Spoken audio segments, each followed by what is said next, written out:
안녕하십니까? 행복한 안식일입니다. 저는 오늘 창세기 29장 1절에서 14절의 말씀을 가지고 은혜를 나누기를 원합니다. 제가 본문의 말씀 읽도록 하겠습니다.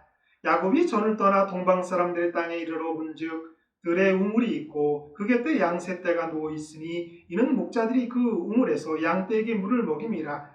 큰 돌로 우물 아귀를 덮었다가 모든 때가 모이면 그들이 우물 아귀에서 돌을 옮기고 그 양떼에게 물을 먹이고는 우물 아귀 그 자리에 다시 그 돌을 덮더라. 야곱이 그들에게 이르되 내 형제 어디서 왔느냐? 그들이 이르되 하란에서 왔노라. 야곱이 그들에게 이르되 너희가 나홀의 손자 라반을 아느냐? 그들이 이르되 아노라. 야곱이 그들에게 이르되 그가 평안하냐? 이르되 평안하니라. 그의 딸 라헬이 지금 양을 몰고 오느니라.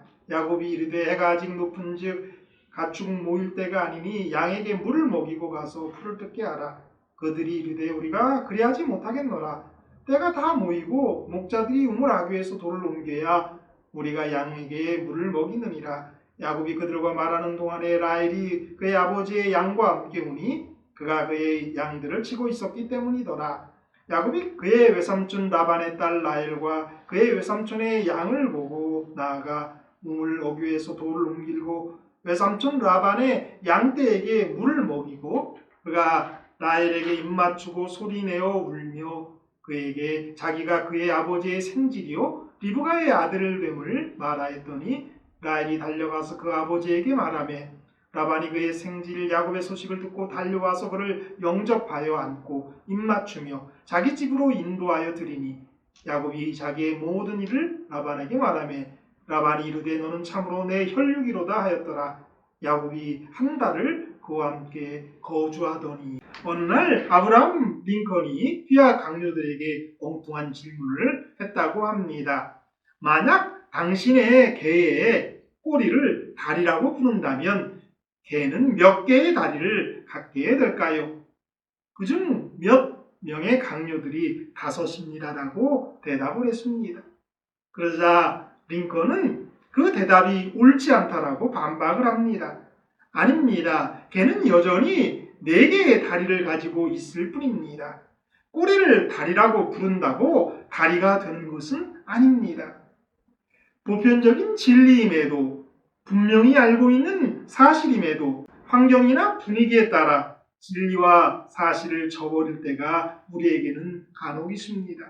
그러나 언제나 본질은 변하지 않습니다. 창세기 25장에서 시작된 야곱의 이야기는 창세기 49장에서 야곱이 죽음으로 끝이 납니다. 그리고 50장에도 야곱은 언급됩니다. 그러니까 창세기의 반이 야곱의 이야기입니다.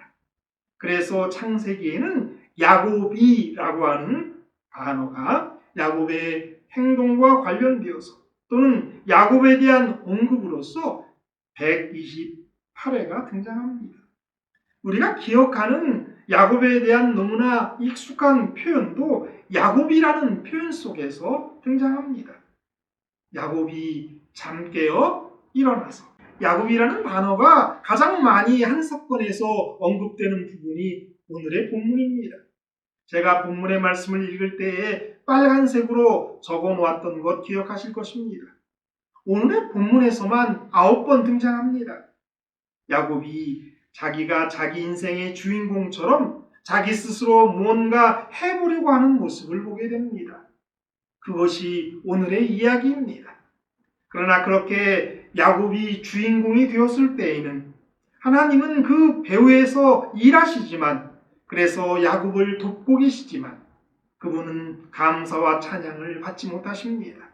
그리고 그 결과 또한 어렵고 슬픈 역사로 치닫게 되는 것입니다. 시작할 때에 한 그 링컨의 질문 이야기처럼 진리와 사실은 결코 변하지 않습니다. 아무리 우리가 개 꼬리가 다리라고 여긴다 해도 결코 꼬리가 다리가 아닌 것처럼 말입니다.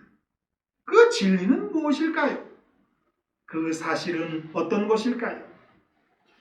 그것은 하나님을 의지하지 않고 하나님께 기도하지 않고 자기 스스로가 주인이 되어 무언가 하려 할 때에는 결코 그 결과가 만족스럽지 못하고 하나님께 영광이 되지 못하고 또한 하나님께 감사와 찬양을 할 수 없다는 것입니다. 야곱이 라헬과 라반과 처음 만난 것은 아브라함의 종이 리브가와 만난 것과 여러모로 비슷하고 또 모세가 이드로의 딸과 만난 것과도 비슷합니다. 첫 번째는 주인공이 먼 땅으로 갑니다. 두 번째, 그는 우물가에 멈춥니다. 세 번째, 소녀 또한 물을 기르러 그 우물가로 옵니다. 네 번째, 주인공은 그들에게서 또는 소녀가 주인공에게 물을 길러줍니다. 다섯 번째로, 소녀가 집에 돌아가 만난 사실을 형제나 아버지에게 보고합니다. 여섯 번째로, 남자는 소녀의 집으로 인도됩니다. 일곱 번째, 이어서 우물가의 남자와 우물가의 소녀가 결혼을 합니다. 리브가와 라헬이 다 우물가라고 하는 곳에서 그의 배우자를 만나게 되는 그런 이야기입니다. 오늘의 본문은 이렇게 시작됩니다. 야곱이 길을 떠나 동방 사람들의 땅에 이르러. 창세기에는 동쪽으로 이동하는 것은 심판, 허무함의 맥락에서입니다. 이 사실은 야곱에게도 해당됩니다. 동쪽으로 이동하는 것은 번민으로 가득하고 이상과는 멀어지는 것입니다. 우리 성경에 야곱이 길을 떠나라고 번역되어 있는데 히브리 말을 그대로 직역하면 야곱이 자신의 발을 들어 올렸다라고 하는 말이 된다고 합니다. 좀 더 느낌을 살려서 표현한다면 이렇습니다. 야곱이 자기 발을 힘차게 내디디어 동방 사람들의 땅에 이르렀다. 하나님께서는 도망자 야곱의 발걸음을 가볍게 하셨습니다. 그래서 결국 그가 가고자 하는 목적지에 이르게 한 것입니다. 그 밤에 하나님께서 나타나시고 말씀하십니다. 그리고 야곱이 하나님께 서원함으로 그는 이제 가볍게 우리 하나님 믿음 가운데에서 그의 길을 갔던 것입니다. 당시 우물가의 풍경이 그 다음에 그려집니다. 양 세 떼가 우물가에 있고 우물은 큰 돌로 덮여 있습니다. 그 돌을 밀어내려면 두세 남자가 필요하고 특정한 시간에만 치운다는 그런 사실을 이야기합니다. 아직 우물을 열고 양떼들에게 물을 먹일 시간이 아니었다는 것입니다. 잘못된 때로 보이는 시간에 야곱은 라헬을 만나게 되는 거죠. 다 하나님의 섭리하심 때문에, 인도하심 때문에 가능한 거예요. 오늘의 이야기는 사실 세 번의 만남과 세 번의 질문 통해서 나온 이야기들이에요. 첫 번째, 야곱은 목자들과 만납니다. 두 번째, 라헬과 만납니다. 세 번째로 라반과 만납니다. 그리고 야곱은 목자들에게 세 가지 질문을 합니다. 어디서 왔냐? 하란에서 왔다. 야곱은 다시 질문하죠. 라반을 아느냐? 라반을 안다. 그가 평안하냐? 평안하다. 그런데 지금 그의 딸 라헬이 양떼를 몰고 온다라는 대답을 듣습니다. 라헬이 온다는 소식을 듣고 야곱이 은근히 목자들에게 눈치를 줍니다. 그와 라헬의 만남에 방해를 받고 싶지 않았기 때문일 것입니다. 그러나 그들은 딴청을 부립니다. 결국 라헬은 도착합니다. 야곱은 쫓아나가서 우물의 아구를 막고 있는 큰 돌을 옮깁니다. 이것은 라헬에게 좋게 보이기 위한 작전입니다. 평상시에는 여러 장정의 힘이 요구되는 그 돌을 야곱이 혼자 치워. 그러니까 적어도 3명 이상의 장정이 치워야 할 돌처럼 묘사되어 있어요. 그러나 야곱이 혼자 그거를 치운 거죠. 그리고 라헬의 양떼에게 물을 먹입니다. 이 야곱의 예상치 못한 이 행동은 아마도 라헬이 그에게 끌리도록 만들었을 것입니다. 아마 그의 여행길에서 자신을 보호하기 위해서 몸을 만들며 여기까지 왔는지 모르겠습니다. 그리고 그의 그 힘은 계속적으로 필요됩니다. 4명의 아내를 두기 위해서, 12명의 아들을 키우기 위해서, 그리고 하나님과 야복 강가에서 씨름하기 위해서 말입니다. 그리고 소리 내어 울며 자기가 누구인지를 라헬에게 말합니다. 야곱은 아마도 자신의 힘든 여행길이 성공했던 것을 인해서 기쁨의 감정이 복받쳐 이렇게 울었을 것입니다. 야곱이 아버지의 조카라는 사실을 알게 됐을 때에 라헬은 즉시 달려가서 라반에게 이 소식을 전합니다. 그리고 라반은 야곱이 있는 우물가로 달려옵니다. 라반은 옛날에도 이처럼 우물을 향해 달려간 적이 있었습니다. 한 그로부터 100여 년 이상이 지났습니다. 이번에는 리브가가 아니라 딸 라헬에게서 소식을 듣고 달려갑니다. 자기 집에 들이고 그리고 이야기를 들었을 것입니다. 그리고 또 야곱은 자기가 이렇게 지팡이 하나 의지해서 도망 나온 그 모든 이야기를 했을 것입니다. 오늘의 이야기에서 우리는 그 이전 리브가와 엘리에셀의 만남과 야곱과 라헬의 만남을 비교할 수밖에 없습니다. 그런데 이 유사성, 그러니까 극적인 만남은 하나님의 인도하심, 또 신적 섭리를 강조하는 그러한 모습입니다. 그러나 기도하는 종과 기도하지 않는 족장 사이에는 뚜렷한 대조가 보여집니다. 짐을 가득 실은 엘리에셀의 낙타 여행과 홀로 빈손으로 걸어서 도착한 야곱 사이에 큰 대조가 있습니다. 죄 때문에 도망갈 수밖에 없었던 그 긴박한 상황을 보여줍니다.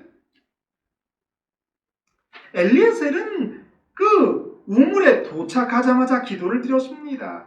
오늘 나에게 순조롭게 만나게 하사 내 주인 아브라함에게 은혜를 베푸소서 하며 기도를 드렸습니다.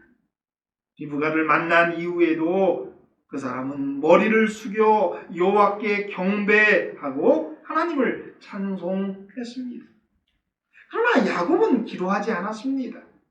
그리고 자기의 힘과 자기의 눈물을 보입니다. 야곱이 라헬의 양떼에게 물을 먹이는 모습은 그 이전의 모습과 아주 또 다른 반전의 모습이죠. 현명한 종 엘리에셀은 리브가가 정말 사람을 잘 접대하는 사람이고 건강한 사람이고 아브라함의 며느리가 될 수 있는지를 찾았는데요. 그러나 야곱은 라헬의 양떼에게 물을 먹이고 그녀의 성격을 전혀 파악하지 않아요. 반면에 그의 미모에 그리고 결혼할 대상자가 될 수 있다는 것에 감격합니다. 이 야곱이 우물에서 보여주는 것은 자기 노력과 자기 눈물이었습니다. 하나님의 섭리와 하나님께 드리는 영광이 아니었습니다.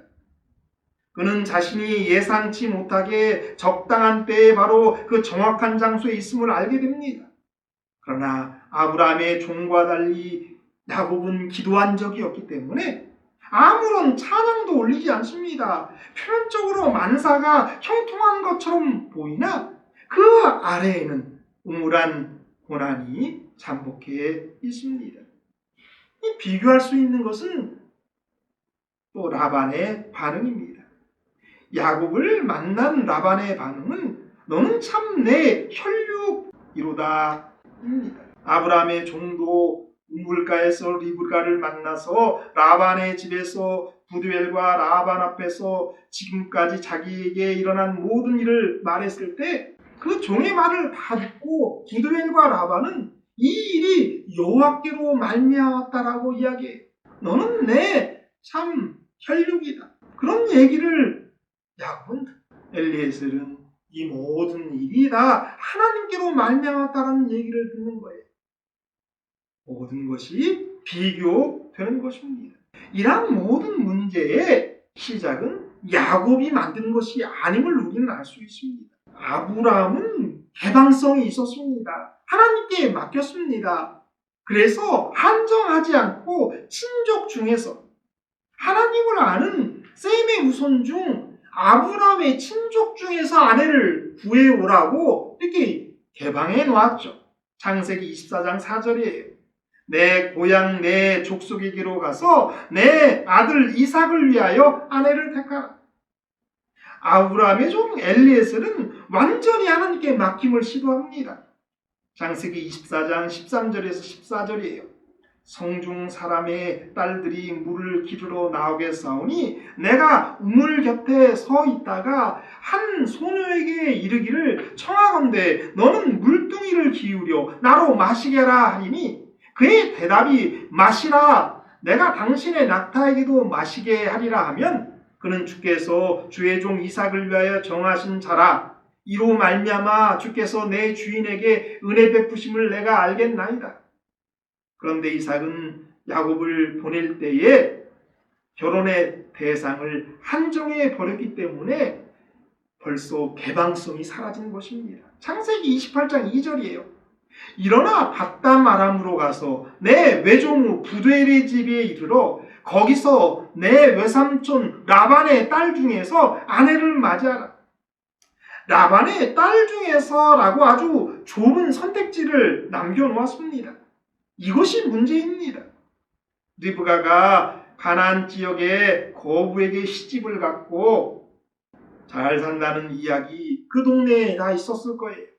물론 리브가의 어머니와 아버지가 자랑을 하도 해서 그럴 것입니다. 100세에 넘어서 아들을 얻었고 큰 부자가 되었고 그리고 어떻게 결혼했는지 이야기. 그런 이야기가 하란에 있는 아브라함의 친족의 사람들에게 다 알려진 이야기일 거예요. 그래서 어쩌면 그런 것을 꿈꿨던 어쩌면 라헬보다도 더 준비된 그런 여자가 있었을 수도 있어요. 그러나 하란을 어줍잖게 잘 아는 리브가가 이삭에게 가이드라인을 주어서 선택지 폭이 없어졌던 것입니다. 하나님의 일하실 영역이 줄어들었고 그것은 야곱으로 하여금 엘리에셀처럼 절대적으로 하나님을 의지해야 했던 상황과 다르게 만들었던 것입니다. 그 결과는 물론 자매와 결혼하게 되었고 4명의 아내를 거느리게 되었고 12아들을 갖게 된 계기가 된 것은 사실이고 하나님께서 그러한 방식으로 야곱의 인생을 펼쳐나가셨지만은 하나님께 모든 것을 의지하고 맡김이 없는 기도가 없는 상황을 만든 것입니다. 그러니까 하나님이 일하실 영역을 이삭과 리브가가 제한해버린 것이죠. 그렇기 때문에 그 결과가 기도도 없었고 찬양도 뜨거운 감사도 없는 것입니다. 하나님을 제한해서는 안 돼요. 전능하신 하나님이 피조물인 인간에 의해서 제한을 받으십니다. 하나님이 무능하거나 강하지 못해서가 아닙니다. 하나님의 자녀들이 하나님을 제한하는 거예요. 하나님의 자녀들은 2가지로 우리 하나님을 제한할 수가 있습니다. 하나는 하나님께서 그들을 위해 하실 수 있는 일이고 다른 하나는 하나님께서 그들을 통해서 하실 수 있는 일입니다. 이것이야말로 하나님의 자녀들인 우리가 세상의 그 어떤 일보다 안타까워해야 할 일인데요. 그래서 우리가 무엇보다도 해결해야 할 문제가 이거예요. 하나님을 제한하면 안 돼요. 하나님을 우리가 제한하게 할 때 하나님은 우리를 도와서 우리의 그 제한한 폭에서 일하시고 일을 역사하셔요. 그러나 그렇게 될 때에 많은 문제가 그 밑바탕에 생기게 되는 거죠. 또 한 가지는 하나님을 전적으로 의지하지 않았기 때문에 그래요. 그래서 계속적인 문제가 발생하는 것입니다. 그 결국이 뭐냐면 야곱은 자기의 힘과 자기의 눈물을 보인 거예요.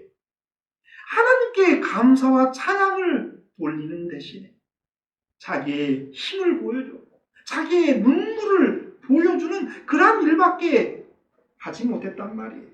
야곱처럼 또 이삭과 리브가처럼 뭔가 우리가 하려고 할 때에는 그 시작도 중간도, 그 끝도, 그 결과도 다르게 되어 있는 것입니다. 진리가 있습니다. 사실이 있습니다. 하나님을 의지하지 않고 하나님께 기도하지 않고 우리가 무언가 스스로 주인이 되어서 무언가 하려고 할 때에는 하나님께 영광이 되지 못해요. 하나님께 감사와 찬양을 돌릴 기회가 없어진단 말이에요. 결국 자기를 드러내는 것밖에 없는 거죠. 야곱이 자기의 힘을 보여주고 자기의 눈물을 보여준 것처럼 말입니다. 사랑하는 여러분, 시작이 중요합니다. 하나님께 모든 걸 이렇게 맡기는 거죠. 하나님이 일하실 수 있도록 우리가 제한하지 않는 것이죠. 내가 주인공이 아니라 하나님의 뜻하신 가운데에서 나는 그저 하나님의 이 큰 그림의 배우가 되어야 할 줄 압니다. 사랑하는 여러분, 야곱의 이러한 실수, 물론 그가 시작한 건 아니에요. 이삭과 리브가의 가이드라인 때문에 그렇게 됐지만, 그러나 그런 결국을 우리는 오늘 보지 않습니까? 내가 뭔가 하려고 할 필요도 없어요. 하나님께서 인도하실 것이고요. 하나님께서 당신의 뜻 가운데에서 가장 좋은 길로 우리를 이끄실 것임을 기억하시게 되길 바랍니다. 그럴 때에 좀 더 나은 그러한 해결이, 좀 더 나은 미래와 현실이 우리의 것이 될 줄 압니다. 우리가 오늘 배운 교훈들을 우리의 삶 속에서 한번 다시 적용해보는 그런 한 주간 되기를 바라면서 오늘 말씀 마치겠습니다.